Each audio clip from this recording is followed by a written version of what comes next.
ஃப்ரிட்ஜில் ரொம்ப நாளாக இந்த தேசிக்காய் இருந்துச்சு. சரி இன்னைக்கு தேசிக்காய் ஜூஸ் போடலாம் சொல்லி தேசிக்காயெல்லாம் எடுத்து 5 தேசிக்காய் இருந்துச்சு. அந்த 5 காயையும் நான் அப்படியே ஜூஸ் போட்டு வச்சுட்டேன். அதுக்கப்புறம் என்னென்னு பார்த்தீங்கன்னா வந்து அதிசயமான விஷயம் ஒன்று இருந்துச்சு. என்னென்னு பார்த்தீங்கன்னா ஒரு தேசிக்காயில் விதையே இல்லைங்க. ஆமாம், அதில் விதையே இல்லை. இதெல்லாம் ஒரு அதிசயமாக நீங்கள் கேட்பீங்க. ஆனால் எனக்கு இது ஃபர்ஸ்ட் டைம் நான் இப்போ தான் பார்க்குறேன் அந்த விதை இல்லாமல். மக்களாக எவ்வளோ காட்டணும் அப்படின்னு தோணுச்சு, அதுதான் உங்களுக்கும் காட்டினேன். அதுக்கப்புறம் ஃப்ரைடேனால எப்போயும் நான் வந்து சாம்பிராணி பற்ற வைப்பேன். சரின்னு இன்றைக்கி சாம்பிராணி புகையும் பிடிச்சிட்டேன். அதுக்கப்புறம் வீட்டை கொஞ்சம் க்ளீன் பண்ணி கொஞ்சம் போல் நிறைய பெட்டுக்கான நிறைய சாமான் கொஞ்சம் இருந்துச்சு. அதுபோல் க்ளீன் பண்ணி பொழுது இந்த இது என்னென்னு பார்த்தீங்கன்னா வந்து கிளாஸில் வந்து 5 பெட்டி, அதாவது அந்த ஏலக்காய், மிளகு கொட்டை, அப்புறம் அந்த ரச்சிரம் அதெல்லாம் போட்டு வைக்கிறது.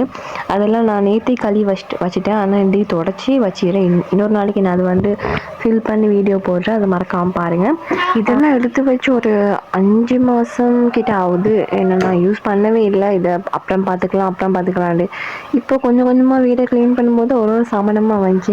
சரி அதெல்லாம் வேஸ்ட் பண்ண சொல்லி எல்லாம் வாஷ் பண்ணி வச்சுட்டேன். அதில் ஒரு டீ குடிச்சா அதில் இருக்கிற சுகமே தனி. அதோட டீயோட இந்த ஈவினிங் டைம் இந்த நாளை நான் முடிச்சு கொண்டேன்னா அப்படியெல்லாம் இல்லை. அந்த நாள் போச்சு ஒரு மாதிரியா. மறக்காம சப்ஸ்கிரைப் பண்ணுங்கள்.